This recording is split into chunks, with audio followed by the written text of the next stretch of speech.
Question number 1 है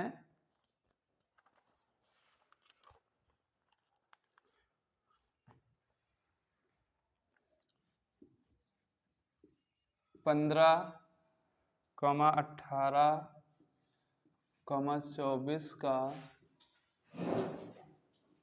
लासा कितना होगा? जल्दी से सॉल्व करके बताइए। सेकंड है 3x minus Y plus 8 is equal to 0, 6x minus P Y is equal to 16। समपाती रेखाएं निरूपित है। कौन सी रेखाएं हैं?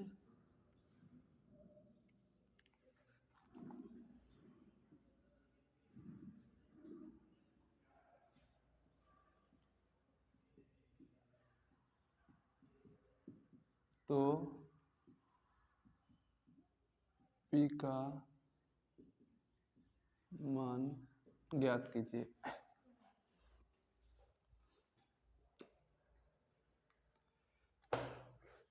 देखिए अच्छा, पहला है 15,18,24, ठीक है। तो जब क्वेश्चन सॉल्व करेंगे तो इस कंडीशन में देखो, यहाँ पर तो लासा पूछा है, लासा सबका एक में ही निकाला जाता है, ठीक है। अगर मासा पूछा जाएगा, ठीक है, तब क्या करेंगे? तो मासा निकालने के लिए हमको क्या करना पड़ेगा? सबके अलग अलग फैक्टर्स करने होंगे। कैसे करने पड़ेंगे? अलग अलग। और लासा में एक में किया जाता है, ठीक। यदि क्वेश्चन में लासा और मासा दोनों पूछ ले, क्या पूछ ले? तो फिर अगर आप एक में करेंगे तो फिर गड़बड़ हो जाएगा भाई। एक में करेंगे तो उससे केवल क्या निकलेगा? लासा निकलेगा। मासा के लिए आप दोबारा फैक्टर करेंगे अलग अलग कि नहीं करेंगे? ठीक। तो क्वेश्चन देख लेना कैसे, मतलब दोनों चीजें निकालनी है कि केवल एक ही चीज। लासा पूछी जाए तब तो आप ऐसे कर सकते हैं एक में करके, और नहीं तो हम क्या करेंगे? अलग अलग करेंगे सबका, ठीक है। 3 बचे 5 इक्का 5। फिर ये सबसे छोटे नंबर से पहले करते हैं, ठीक है। 2 9 18, 3 त्रिक 9, 3 इक्कम 3, ये 2 इक्कम 2, 2 दूना 4, 2 छंग 12, 2 तेईं 6, 3 इक्कम 3। तो इसको जब ऐसे लिखेंगे तो 15 को ऐसे लिख करके लिखेंगे 3 गुणे 5। जब बोर्ड एग्जाम में सॉल्व करेंगे तब ये कंडीशंस होंगी। 2 इंटू 3 इंटू 3 हो जाएगा, फिर 24 का हो जाएगा 2 इंटू 2 इंटू 2 इंटू 3, ठीक है। तो देखो, जब कोई भी क्वेश्चन होगा पहले हम मासा निकाल लेंगे। क्या निकाल लेंगे? ठीक है। उसके बाद लासा। मासा में क्या होता है? जो सेम सेम होता है उसको लिख लेते हैं, ठीक है। तो 3 3 3 तीनों में मिल रहा है तो हमने लिख लिया। उसके बाद 3, यहाँ पर तो कुछ है नहीं, बचा 5। इस वाले में क्या बचा? 5 बचा ना, जब सबसे कम फैक्टर इसी में तो है, तो 5 किसी में भी नहीं है, ठीक। उसके बाद बचता है 2, तो ये ऊपर नहीं है, ठीक। तो मासा क्या हो जाएगा? केवल 3 हो जाएगा। कितना हो जाएगा? 3 हो जाएगा। लासा में क्या होता है? जो भी नंबर्स होते हैं, ठीक है, जैसे 2 है तो पहले हमने 2 लिख लिया। अब देख लेंगे सबसे ज्यादा टाइम्स कितना है। तो 2 इसमें गए तो एक ही बार मिला हमको, इसमें गए कितनी बार मिले? 3 बार। तो कितनी बार लिख लेंगे? 2 को 3 बार। अब उठाएंगे 3, क्या उठाएंगे? 3। अब 3 देखेंगे कितनी बार सबसे ज्यादा? 3 बार नहीं है, 4 बार भी नहीं है, 2 बार है केवल। देखो इसके अंदर देखो 2 बार है, इसमें देखो 1 बार है, इसमें 1 बार है। तो जब लासा करेंगे तो जो सबसे ज्यादा टाइम्स होगा केवल उसी को लिखते हैं, 1 बार केवल, ठीक है, जो सबसे ज्यादा बार। अब इससे और इससे नहीं मतलब है। अब क्या बचा हमारे पास? 5। 5 तो एक ही बार है, ठीक। तो ये हमारा क्या हो जाएगा? लासा हो जाएगा, ठीक। अगर मासा आंसर जरूरत होती तो करते, अन्यथा नहीं करते।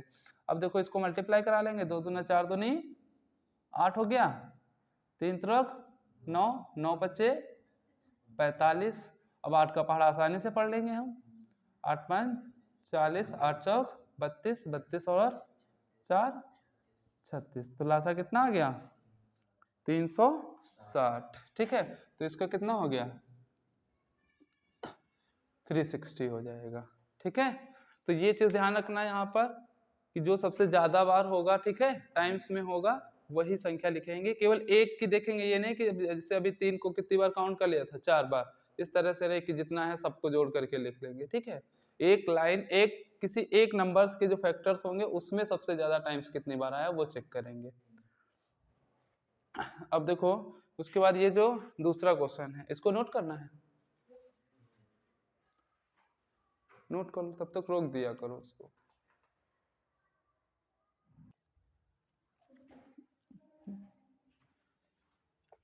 देखिए नेक्स्ट है ये समपाती रेखाएं निरूपित करती हैं। ये दो इक्वेशंस दे रखी हैं, 3x minus Y plus 8 is equal to 0, 6x minus P Y is equal to 16, ठीक है, 16 दे रखा है।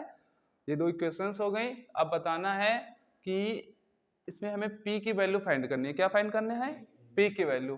कंडीशन क्या दे रखी है कि ये रेखाएं कैसी हैं? समपाती हैं, ठीक है। तो समपाती ये 3 टाइप से रेखाएं होती हैं इस कंडीशन में। तो देखिए पहले ये इक्वेशन ऐसे दे रखी होती है, a1x b1y is equal to c, ठीक है। दूसरी होती है a2x b2y is equal to c1 और यहाँ पे c2, ठीक। तो इनकी कंडीशंस देख लेते हैं कैसे कैसे बनती हैं, कब हम पहचानेंगे समपाती है, कब समांतर है और कब प्रतिच्छेदी रेखाएं हैं। तो a1 अपॉन a2 करेंगे is equal to b1 upon b2, ठीक है। यदि ये रेखाएं मतलब क्या होंगे, ये नंबर्स जो होंगे, जो अनुपात होंगे बराबर हैं, ठीक है, तो फिर हम आगे वाला भी निकालेंगे, यानी सी वाला चेक करेंगे बराबर है या नहीं है। अगर ये पहला ही बराबर नहीं है, मान लेते हैं ये क्या है, बराबर नहीं है, तो ये रेखाएं हो गई प्रतिच्छेदी रेखाएं। कौन सी हो गई? ठीक है, कौन सी रेखाएं हो गई? प्रतिच्छेदी रेखाएं हो गई, ठीक है। वंस यदि ये दोनों रेखाएं कैसी हों, ये बराबर हैं, क्या है? बराबर हैं, तो अगला स्टेप और बढ़ाएंगे, वो क्या होगा? C1 व C2, क्या होगा? C1 व C2। यदि अब ये वाला स्टेप क्या है, बराबर नहीं है, तो ये हमारे कैसी रेखाएं होंगी? समांतर रेखाएं होंगी। कैसी होंगी? समांतर रेखाएं होंगी, ठीक है। अब तीसरा क्या बचा कि ये तीनों क्या होंगी भाई, अभी ये क्या है, बराबर नहीं है। अब एक कंडीशन होगी कि ये भी क्या होंगे, बराबर होंगे, ठीक है। तो a1 upon a2 is equal to b1 upon b2 is equal to c1 upon c2। तो ये रेखाएं कैसी होंगी? समपाती होंगी। कैसी होंगी? समपाती, ठीक है। तो यहाँ से अब हम देखो वैल्यू निकालने, a1 की कितनी निकल के आएगी? अगर ये क्वेश्चन समपाती वाला था, देखो ये, तो ये वाला रूल लगेगा कि नहीं लगेगा? इनमें से या तो हम इन दोनों को उठा लेंगे और या फिर इन दोनों को, जिससे भी हमारी वैल्यू निकल के आ रही होगी उसको निकाल लेंगे, ठीक है। तो हम a से निकाल लेना, देखो a1 कितना है? 3 हो गया, a2 कितना है? ये 6 हो गया ना, दूसरे नंबर से ये 6 हो गया, इज इक्वल टू b1 कितना है? y नहीं, y का गुणांक लेना है, देखो 1 होगा ना, जैसे देखो y है, y के गुणांक में है ना, तो काहे का प्लस माइनस का 1 है, और b2 कितना है? माइनस का p हो जाएगा कि नहीं? देखो ना y का गुणांक क्या है? माइनस का p। भाई इसकी तुलना इससे करो, ठीक है, और इसकी तुलना इससे करो, तो देखो x x रिमूव हो गया, a2 की वैल्यू x हो गई, b2 की वैल्यू माइनस का p हो गई, यहाँ पर a1 की वैल्यू 3, b1 की वैल्यू y। यहाँ एक चीज ध्यान रखना, इनकी तुलना एक ही तरह रख के करना, c वाले की। इस क्वेश्चन में डिफरेंट थोड़ा कर दिया है, इस वाले में 8 इधर होना चाहिए, इन्होंने किधर रख के किया है? इस तरफ रख दिया है, और इसमें क्या कर दिया है? 16 को उस तरफ करके कर दिया है, ठीक है। तो यहाँ पर सिंबल देखो, अभी तुम c को देखोगे तो प्लस का 8 और प्लस का 16 रख दोगे, बल्कि एक क्या हो जाएगा इसमें से?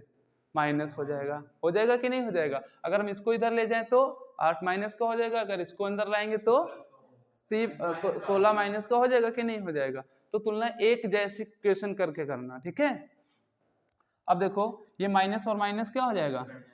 3 बन जा, 3 2 जा 6, p की मल्टीप्लाई 1 से होगी p और 2 1 जा 2, तो p का मान कितना आ जाएगा 2 आ जाएगा। कितना आ जाएगा 2। ठीक, आप ऐसे सॉल्व करते इसका आंसर ही नहीं आता। ठीक है, क्योंकि चर संख्याओं का मान निकालने के लिए क्या होता है, जितनी भी चर संख्याएं होती हैं उतनी ही समीकरणें होनी चाहिए। ठीक है, पहला नियम यही होता है, तब तक कि आप आंसर नहीं निकाल सकते हैं। ठीक है, तो यहाँ पर देखिए समीकरणें हमारे पास कितनी हैं, 2 हैं। समीकरण 2 हैं, लेकिन चर संख्याएं कितनी हैं, एक x हो गई, एक y हो गई और एक p हो गई। तो चर संख्याएं कितनी हो गई, 3 हो गई। समीकरणें कितनी हैं, 2। तो हम क्या कर सकते थे, अगर हम समीकरणों को लेकर के विलोपन विधि या प्रतिस्थापन विधि कोई भी विधि लगाते या ब्रज गुणन विधि लगा लेते, 3 टाइप से ही तो विधियां होती हैं, तो उससे हमारा आंसर नहीं आ पाता, p का मान नहीं निकल पाता। ठीक है, क्योंकि उन विधियों को यूज करने में नियम ही लगता है कि जितनी चर संख्याएं होंगी उतनी ही समीकरणें होनी चाहिए हमारे पास। ठीक है, तो उसको यूज नहीं कर सकते थे, तो उस कंडीशन के लिए अब हमारे पास एक टाइप का क्वेश्चन ये बन के आने लगा है कि प्रतिच्छेदी रेखाएं पहचान लें, या समांतर और या समपाती। ठीक है, इसी में संगत असंगत भी एक होता है और एक होता है अनेक हल हैं, कई हल हैं, इन्हीं के टाइप्स में सब में बटे हुए होते हैं। ठीक, तो इसका एक अगला क्वेश्चन और है, वो है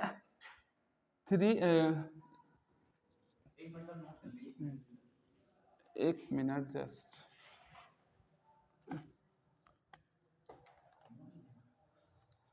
अभी नोट कर लेना।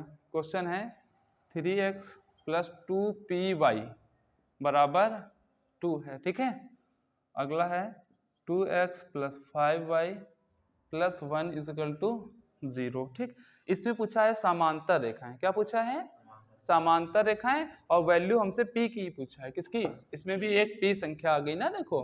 ठीक है, तो समांतर के लिए इन कंडीशंस में आएंगे, हमारे पास यही दोनों तो इक्वल हैं, तो इसको हम इधर भेजें या उधर भेजें कोई हमसे मतलब ही नहीं, सी से अभी तो कोई हमारा कोई संबंध ही नहीं हो पा रहा है, जरूरत ही नहीं पड़ रही है उसकी।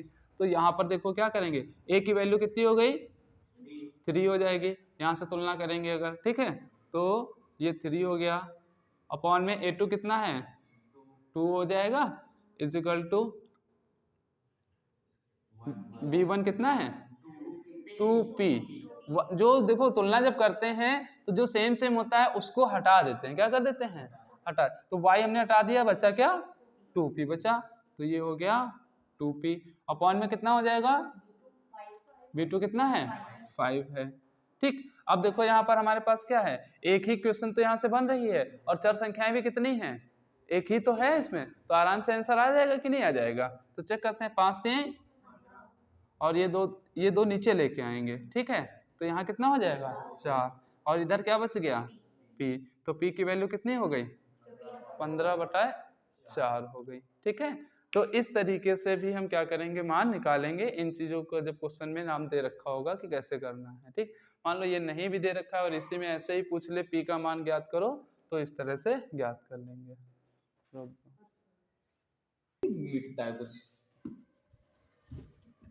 बहुत गंदा बोर्ड हो गया। नेक्स्ट क्वेश्चन है, दो त्रिभुज हैं, समरूप त्रिभुज। कैसे त्रिभुज है, और वो त्रिभुज, पहला त्रिभुज है ABC और दूसरा है XYZ। क्या है, XYZ। तो देखो त्रिभुज ऐसे बनता है ना, ये नंबर्स ध्यान से देखना, जब ये कंडीशंस हो तो जैसे नाम लिखे होंगे उसी तरह से स्टार्ट करना। जैसे यहाँ से A स्टार्ट किया तो A B यहाँ पर लाना और C यहाँ पे, ये X हो गया, ये Y और ये Z। ठीक है, ये ध्यान रखना, ये नहीं कि जैसे मान लो A है, यहाँ से स्टार्ट कर दें A B और C लिख जाए और इसमें X यहाँ से स्टार्ट कर दें। ठीक है, तो गलत हो जाएगा। जैसा नंबर ऊपर यहाँ पे ऊपर लिया है तो यहाँ पर भी ऊपर से ही स्टार्ट करना, एक सीरीज ही पकड़ना जहां से भी पकड़ेंगे। ठीक है, तो ये समरूप, समरूप मतलब होता है समान रूप। क्या, समान रूप। ठीक, जैसे बॉल होती है, एक छोटी बॉल हो गई और एक बड़ी बॉल हो गई, दोनों कैसी हैं, समान रूप की हैं। ठीक है, उसकी डायमीटर और जो मतलब लेंथ है वो छोटी बड़ी है, लेकिन जो उसका रूप है वो कैसा है, समान है। अब से ये क्या है, बुक है, ठीक, कैसी है, चौकोर है कि नहीं है। एक और बुक होगी, जैसे ये हो गया मान लेते हैं, तो ये कैसी है, बड़ी बुक हो गई कि नहीं हो गई, लेकिन है कैसी, चौकोर ही है। तो ये कैसी कंडीशंस हैं इनकी दोनों की, समरूप। कैसे हैं, समरूप, समान रूप। ठीक है, इतना समझ में आया ना। क्योंकि देखो इनके जो एंगल है वो एक ही रहेंगे, यहाँ पर भी 90 है। ठीक है, ऐसे देखो समझते हैं।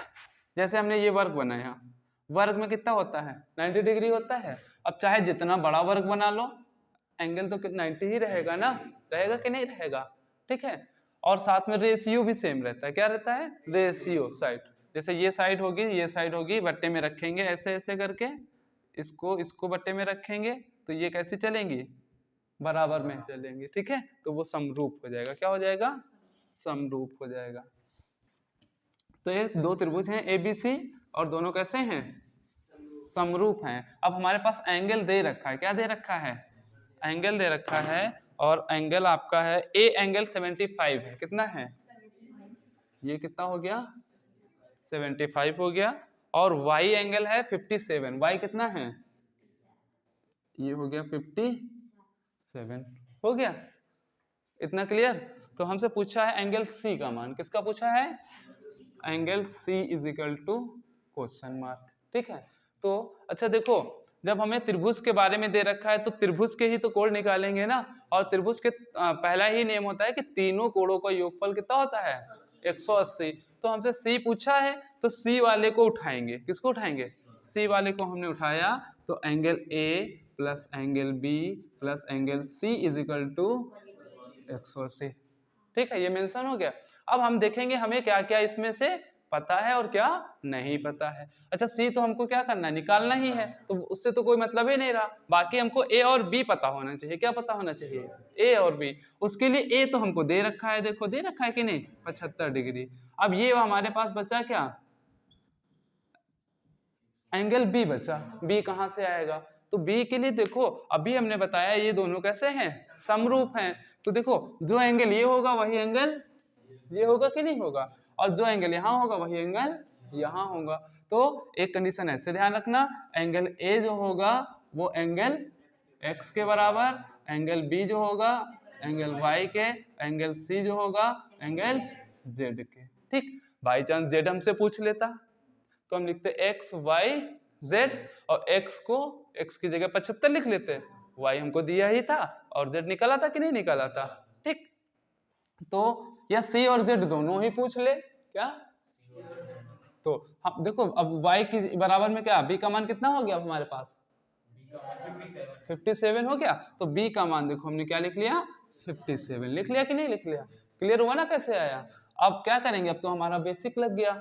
इसको जोड़ेंगे, 7 और 5 12, 7 और 5 12 और 1 13, प्लस एंगल C बराबर 180, एंगल C बराबर 180 माइनस का 132, कितना बचेगा 48, 2 50 थे 80। एंगल C की वैल्यू कितनी आ गई हमारे पास, 48 आ गई कि नहीं आ गई। ठीक, अब Z भी पूछ लेता तो C और Z हमारे क्या है, बराबर हैं। ठीक है, तो इस तरीके से कर लेंगे। क्लियर हो गया ना।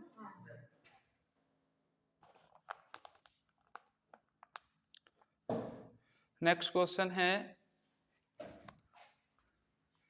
एक लंबवृत्तीय बेलन के आधार का क्षेत्रफल 9 पाई है। क्या है, बेलन के आधार का क्षेत्रफल जो है 9 पाई है। ठीक है, सेंटीमीटर में है, किसमें है, क्षेत्रफल है तो उसका वर्ग कर देंगे। तो उसके आधार की त्रिज्या पूछी, क्या पूछा है त्रिज्या, त्रिज्या बराबर क्वेश्चन मार्क। तो बेलन का आधार क्या होता है, पाई आर स्क्वायर। कितना दे रखा है, 9 पाई। पाई से पाई कैंसिल हो जाएगा, आर स्क्वायर है तो उधर क्या हो जाएगा, अंडर रूट हो जाएगा। तो आर की वैल्यू प्लस माइनस 3 हो जाएगी। रूट से जब कोई भी नंबर निकालते हैं तो वो प्लस और माइनस के साथ लिखा जाता है। ठीक है, और ऑप्शन में हो सकता है प्लस या माइनस दोनों दे रखे हो, या केवल प्लस दे रखा हो या केवल माइनस। ठीक है, तो उसको देख करके लगाएंगे। नेक्स्ट है एक 4 सेंटीमीटर त्रिज्या वाला वृत्त के अंतर्गत कौन सा 4 सेंटीमीटर का एक वृत्त है, क्या है, ठीक है, ये जो रेडियस है इसकी वो कितनी है 4 सेंटीमीटर है।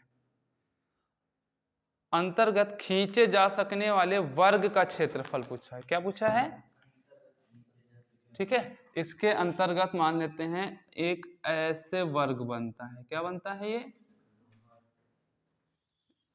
ठीक, ये वर्ग बन के तैयार हो गया हमारा, चारों भुजाएं क्या होंगी बराबर होंगी। तो हमको क्या फाइंड करना है, ये वर्ग का क्षेत्रफल, ठीक, और वर्ग का क्षेत्रफल क्या होता है भुजा स्क्वायर होता है ना।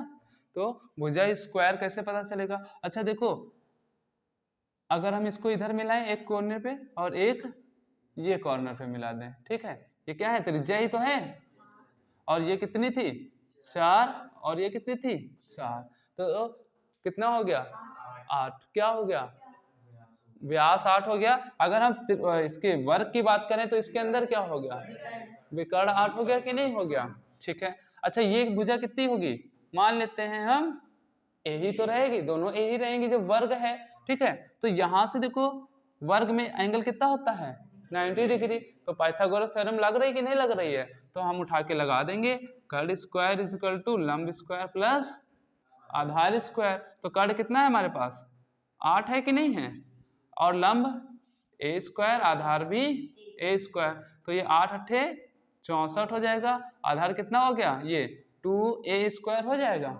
ये 2 से कैंसिल कर देंगे 2 3 6 2 दूना 4, आधार कितना आ जाएगा 32 नहीं अभी स्क्वायर है सॉरी साइड जो है ये अंडर रूट 32, एक साइड कितनी आ गई हमारे पास इतनी आ गई ना। अच्छा हमसे पूछा क्या है था वर्ग का क्षेत्रफल पूछा है ना, तो अब हम वर्ग का क्षेत्रफल अगर देखते तो यहीं से हमको ये दिख रहा था ना वर्ग का क्षेत्रफल ही तो बन गया कि नहीं बन गया, मुझे स्क्वायर लिखा है कि नहीं लिखा है, तो आंसर 32 हो गया यहीं पर ही। लेकिन हम जैसे क्वेश्चन होता है उस तरह से समझने का प्रयास करते हैं, तो वर्ग का क्षेत्रफल क्या होता है भुजा स्क्वायर होता है कि नहीं, तो हमने भुजा ही तो निकाली है अभी, ठीक, भुजा कितनी आ गई है अंडर रूट 32 का स्क्वायर, तो ये कितना आ जाएगा 32, तो ये एरिया ऑफ स्क्वायर आ गया कि नहीं आ गया, ठीक। तो यहां से हम जैसा क्वेश्चन कह रहा था वैसा करते चले जाएंगे। 4 सेंटीमीटर त्रिज्या का हमने क्या मान लिया एक सर्कल है और उसके अंदर एक हमने वर्ग ऐसे टच करते हुए बना लिए, ठीक। तो जब हमने वर्ग बनाया तो हमको क्या दिख गया कि इस विकर्ण हमको इसका मिल जाएगा, ठीक है, क्योंकि उसकी वैल्यू हमारे पास रेडियस की दे रखी है, विकर्ण इज इक्वल टू व्यास यहाँ पर बन गया है आपका, ठीक। तो तुरंत हमने क्या कर लिया भाई वर्ग है तो ये लेंथ कैसे रहेंगी सेम ही सेम तो रहेंगी चारों, ठीक।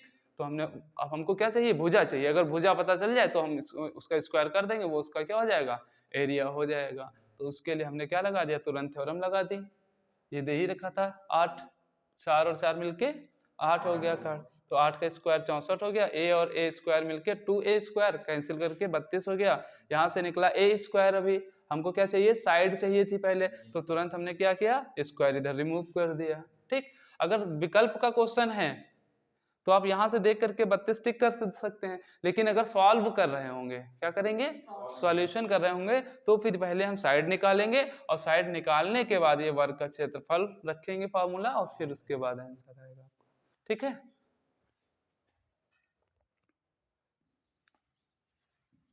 स्टार्ट कर दो।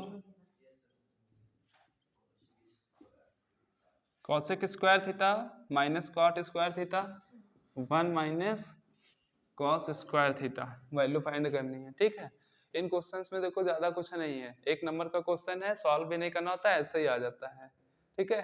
देखो अगर फार्मूले पता है तो इसकी वैल्यू 1 हो गई, 1 minus cos square sine square के बराबर होता है, तो आंसर आपका क्या हो जाएगा साइन स्क्वायर हो गया, सीधे से कुछ नहीं करना था, ठीक है।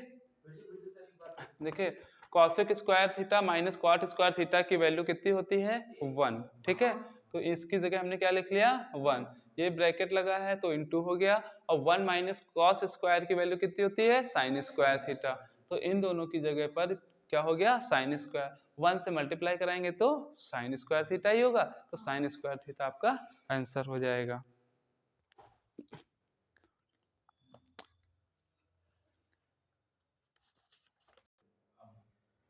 नेक्स्ट क्वेश्चन है, एक घन का आयतन 729 है, कितना है, घन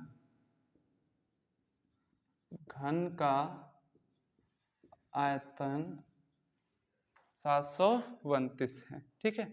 तो इसका पृष्ठ क्षेत्रफल, संपूर्ण पृष्ठीय क्षेत्रफल पूछा है, क्या पूछा है, संपूर्ण पृष्ठ क्षेत्रफल, ठीक है।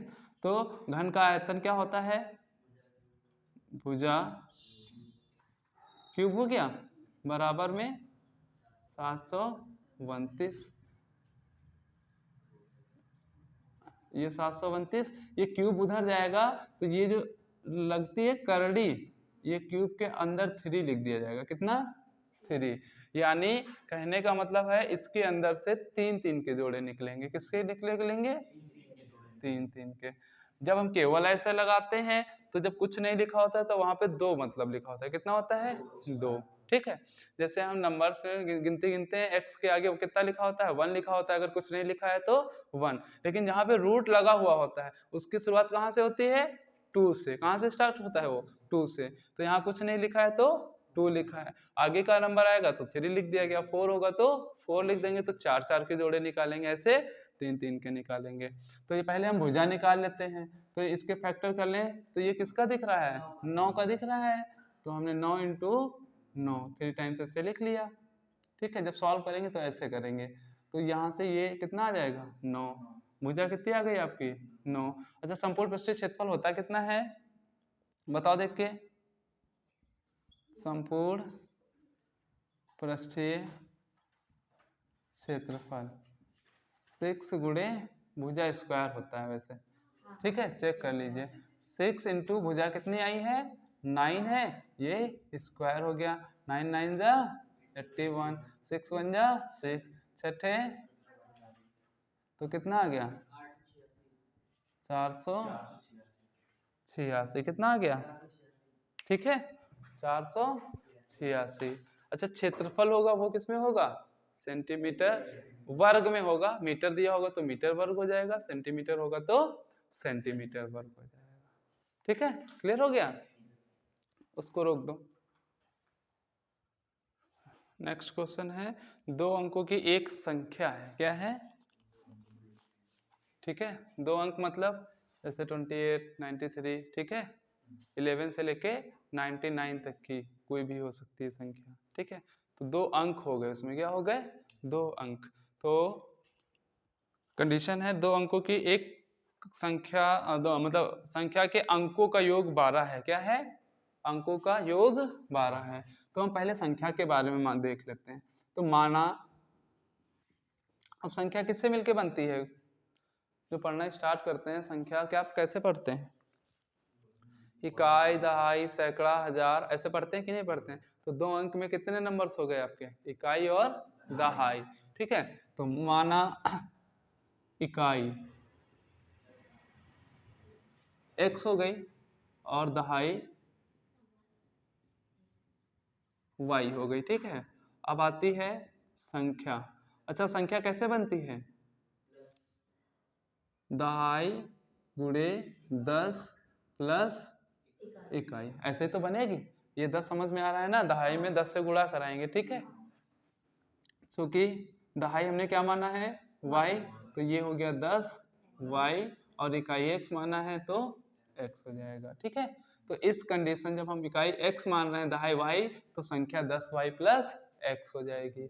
अब आप लेट करते समय हो सकता है इकाई को y मान लो और दहाई को x मान लो, तो जब संख्या मानना तो दहाई प्लस इकाई ऐसे करके मानना, ताकि जो मानोगे उसी को लिखोगे, ठीक है।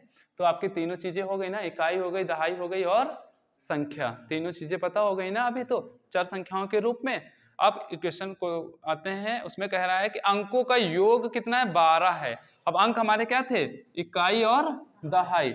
अब डालेंगे प्रश्नानुसार,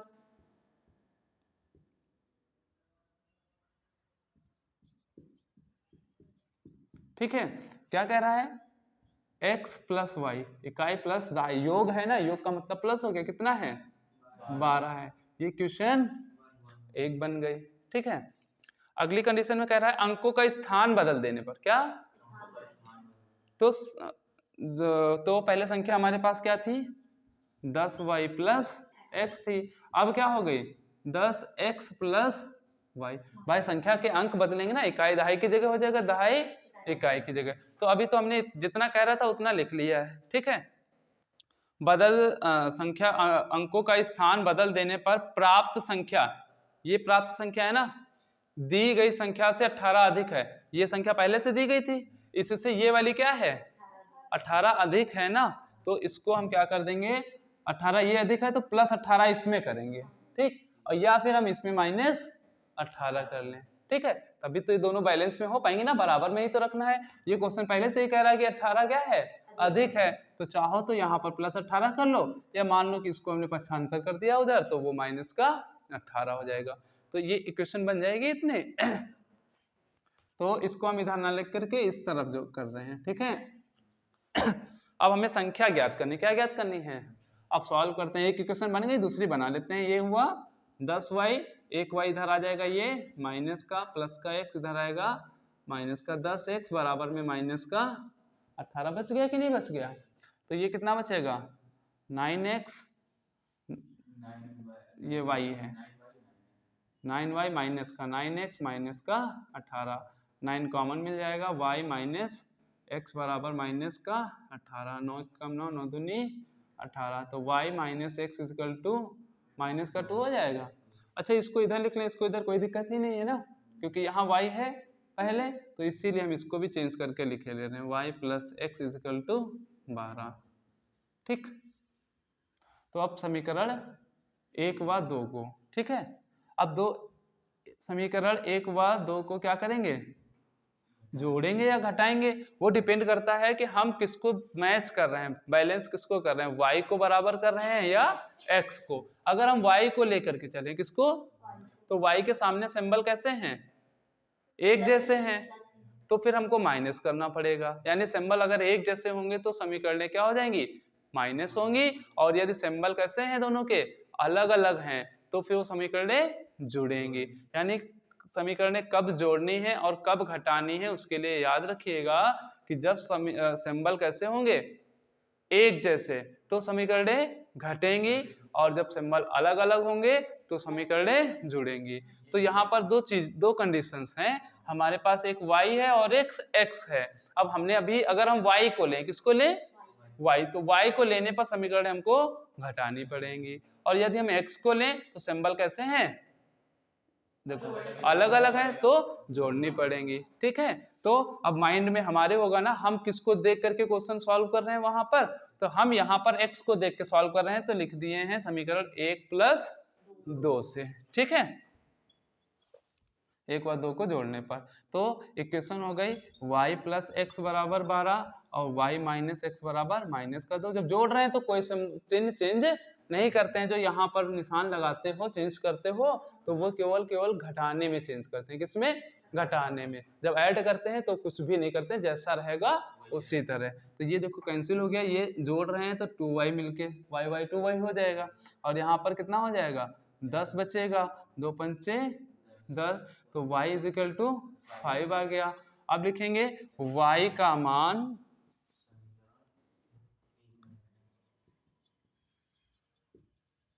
एक में रखने पर, तो समीकरण 1 है x प्लस वाई बराबर 12, तो x प्लस 5 बराबर 12, x बराबर 12 माइनस 5, तो x बराबर 7 हो गया। तो x 7 आ गया, y 5। अच्छा, संख्या हमारी पूछी गई है और संख्या तो हमारी है 10y प्लस x है, तो 10 गुणे y की वैल्यू 5 है, x की वैल्यू 7 है, तो पहले बॉडमॉस के नियम से मल्टीप्लाई कराएंगे तो 50 प्लस 7 इज इक्वल टू 57 हो जाएगा कि नहीं हो जाएगा। ये तो संख्या हमारी कितनी आ गई, 57 आ गई। ठीक है, अब देखो हमें अगर आंसर चेक करना है सही है या गलत है, तो हमने इनको देखो जोड़ के देख लिया, कितना आ रहा है 12, तो यही तो क्वेश्चन में कह रहा था कि उनके अंकों को यदि जोड़ दिया जाए तो संख्या क्या हो जाएगी, मतलब योग 12 हो जाएगा। तो 12 है, यानी ये नंबर्स तो हमारे बिल्कुल फिक्स हैं। पहली इक्वेशन तो फॉलो कर गई, दूसरी फॉलो कर रही है या नहीं, क्योंकि 12 तो 8 और 4 को भी तो जोड़ने से आ जाएगा, तो हो सकता है 8 4 वाला हो। तो अभी एक ही फॉलो करी, दूसरी और चेक कर लेते हैं जो अभी ये बनाई थी। तो दूसरी में हमने क्या बताया था, ये हमारी पहली संख्या ये आ गई 57। अगर इसको क्या कर दिया जाए, चेंज कर दिया जाए इनके नंबर, तो ये चेंज कर रहे हैं तो कितना बन रहा है, 75 हो जाएगा।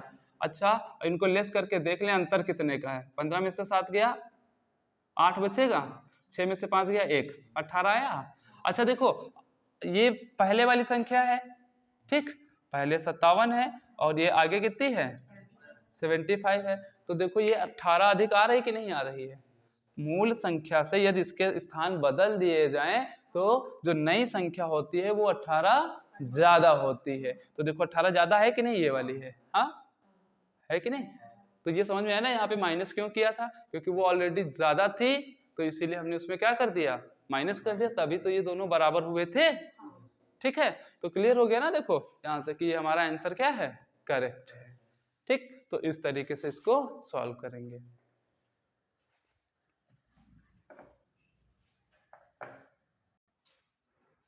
नेक्स्ट क्वेश्चन है, एक लंबवृत्तीय शंकु की तिर्यक ऊंचाई 13 सेंटीमीटर है, यानी L is equal to 13 centimetre है। क्या है, 13 सेंटीमीटर है।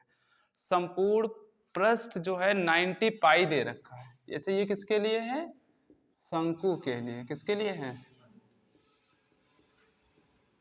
यानी शंकु की लंबाई हो गई और संपूर्ण पृष्ठ जो हो गया वो कितना है, 90 पाई है। ठीक है, सेंटीमीटर स्क्वायर हो गया। हमसे पूछा है आधार का व्यास, व्यास मतलब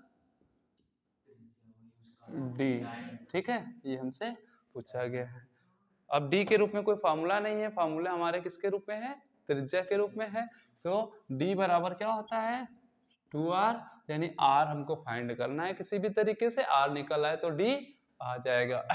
तो हमारे पास क्वेश्चन दे रखा है संपूर्ण पृष्ठ, तो शंकु का जो संपूर्ण पृष्ठ होता है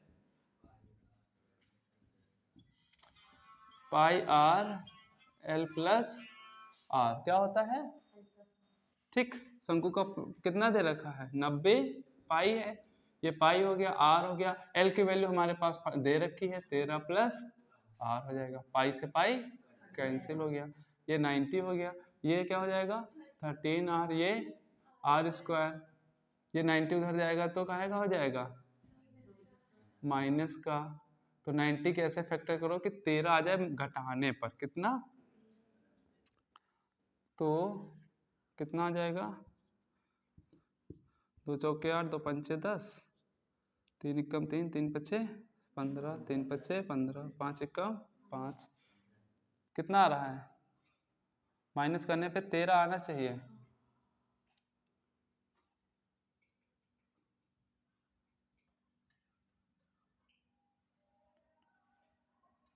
तीन तरफ 9, 9 दूनी 18, 18 में से 5 चला गया 13 हो जाएगा कि नहीं। तो फैक्टर क्या बन गए, r स्क्वायर प्लस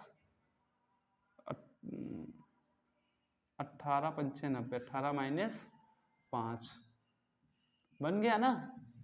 ये r स्क्वायर प्लस का 18r माइनस का 5r माइनस का 90, r कॉमन हो गया, r प्लस 18 माइनस का 5 common, r plus 18, r plus 18 हो जाएगा, r माइनस 5 बराबर में 0 चल रहा है, तो r प्लस 18 बराबर 0, r माइनस 5 बराबर 0, r बराबर माइनस का 18, r बराबर प्लस का, माइनस का उधर जाएगा तो प्लस का। अच्छा, रेडियस हमारी माइनस में तो होगी नहीं, काहे में रहेगी, प्लस में ही होगी, तो ये वाला नहीं लेंगे और ये ले लेंगे। r बराबर कितना आ गया, 5। तो व्यास पूछा गया था, तो व्यास बराबर होता है 2 गुणे r, तो 2 गुणे 5, ये कितना आ गया 10। ठीक है, ये बताओ 6 नंबर का क्वेश्चन है, कुछ भी नहीं है इसमें, बस यहीं से ये केवल समझने वाला है, उसके बाद ये बेसिक कैलकुलेशन आ जाती है। ठीक है, नेक्स्ट है देखो, एक 7 मीटर ऊंचा भवन है, क्या है 7 मीटर ऊंचा भवन है। तो हमने बना लिया ये एक भवन से 7 मीटर का, ठीक है। 7 मीटर ऊंचे भवन के शिखर से एक टेबल टावर है। क्या है? ये हो गया, इसके ऊपर एक केबल टावर हो गया, ठीक। शिखर से एक केबल टावर के शिखर का उन्नयन कोण 60 डिग्री है और इसके पाद का अवनमन कोण 45 डिग्री है। कितना है? 45 डिग्री। अच्छा, शिखर से लिखा है, शिखर पर नहीं लिखा। शिखर पर होता तो शायद ये ऊपर बनता हमारा केबल टावर, ठीक है। तो केबल टावर कहाँ बन गया हमारा? ये ऐसे बन गया साइड में, ठीक। अब क्या हो गया? केबल टावर के शिखर का उन्नयन कोण, शिखर का उन्नयन कोण, ठीक है। केबल टावर कहाँ गया? 7 मीटर ऊंचे भवन के शिखर से केबल टावर के शिखर का उन्नयन कोण, हाँ, केबल टावर के शिखर का उन्नयन कोण कितना हो गया? अच्छा, ये हम ऐसे मान लेंगे, ये कितने डिग्री हो गया? 60 डिग्री हो गया। कहाँ गया? हाँ। और इसके पाद का अवनमन कोण कितना है? 45 है। और जो दूसरा केबल टावर है, इसके यहाँ से ये वाला कोण कितना डिग्री है? ये 45 है, तो यहाँ पर हम 45 शो कर लेंगे। अच्छा, ये दिखा रहा है कौन सा कोण? अवनमन कोण दिखा रहा है, तो ये वाला हो जाएगा ऐसे, ठीक। और ये जस्ट अपोजिट वाला क्या हो जाएगा? 45 डिग्री हो जाएगा। केबल टावर की ऊंचाई पूछी है। अच्छा, ये 7 है, तो ये भी कितनी होगी? 7 होगी। ये x हो गई कि नहीं हो गई? अब इसको सॉल्व कर लेते हैं। यहाँ पर मान रख लेंगे ABCDE, ठीक। तो पहले ABC से त्रिभुज क्या लिखेंगे? ABC से, ठीक है। तो लगा दिया tan 45, लंब कितना है? 7 है, ये हमने मान लिया h, ठीक। तो ये h हो गया, 1 हो गया, 7/h। h बराबर कितना आ गया? 7 मीटर आ गया। यानी ये भी कितनी आ गई? 7 मीटर आ गया कि नहीं? अब ये वाला त्रिभुज DEF लगा देंगे। क्या लगा देंगे? त्रिभुज DEA है, सॉरी, DEA है, F नहीं है, से। तो उसमें लगाएंगे tan 60 हो जाएगा। लंब कितना है? x है इसमें ना, आधार कितना आया है? 7 ही आया है। tan 60 की वैल्यू कितनी होती है? √3। ये 7 से मल्टीप्लाई हो जाएगी, 7 √3 हो जाएगा। तो x कितना आ गया? 7 √3 आ गया। अच्छा, टावर ये है ना हमारा पूरा, तो टावर की ऊंचाई क्या हो जाएगी? बराबर लिखेंगे CD प्लस DE। CD कितना आया है? 7 ही है, इसके इक्वल में है। और वो x कितना आ गया हमारा? 7 √3। तो 7 कॉमन हो गया, 1 प्लस √3। बस छोड़ देंगे आंसर। लॉन्ग का क्वेश्चन हो गया, सीधे कुछ भी नहीं है इसमें भी, बस जो कैसे जैसे कह रहा है केवल वैसे करेंगे बस। नेक्स्ट क्वेश्चन है, दो संख्याओं का योग 8 है। क्या है? अभी वहां पे क्या थी? एक संख्या थी, उसमें अंकों का योग था। यहाँ पर दो संख्याएं ही मानी गई हैं, ठीक है। हो सकता है वो 10 और 15 हो, 5 और 6 हो, कुछ भी हो सकती है संख्याएं, ठीक है। दो संख्याओं का योग कितना है? 8 है। और उनके व्युक्त क्रमों का योग 8/15 है। कितना है? 8/15 है। तो जब दो संख्याएं ही मानी गई हैं, तो मान लेते हैं, माना संख्या x हो गई, वो पहली संख्या, और दूसरी संख्या क्या मान ली? y। अब प्रश्नानुसार करेंगे अकॉर्डिंग क्वेश्चन।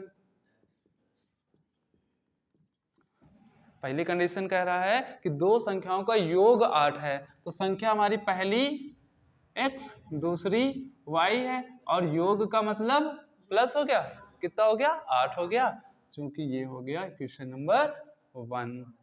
दूसरी कंडीशन कह रही उनके व्युक्त क्रम। व्युक्त क्रम होता है अंश हर बदल जाता है और हर अंश बन जाता है, ठीक है, संख्या का। तो अभी संख्या क्या थी? x/1 था, कुछ नहीं है तो नीचे 1 है ना। व्युक्त क्रम में क्या हो जाएगा? 1/x, और 1/y। क्या कह रहा है, योग इसमें भी कह रहा है, अगर अंतर कह रहा होता तो माइनस लगा देते, योग कह रहा है तो प्लस 8/15 कितना हो जाएगा। अब इसको सॉल्व कर लेते हैं भाई। देखो ये x और y एलसीएम आएगा, ये इधर cross multiply y plus x बराबर 8/15 हो जाएगा।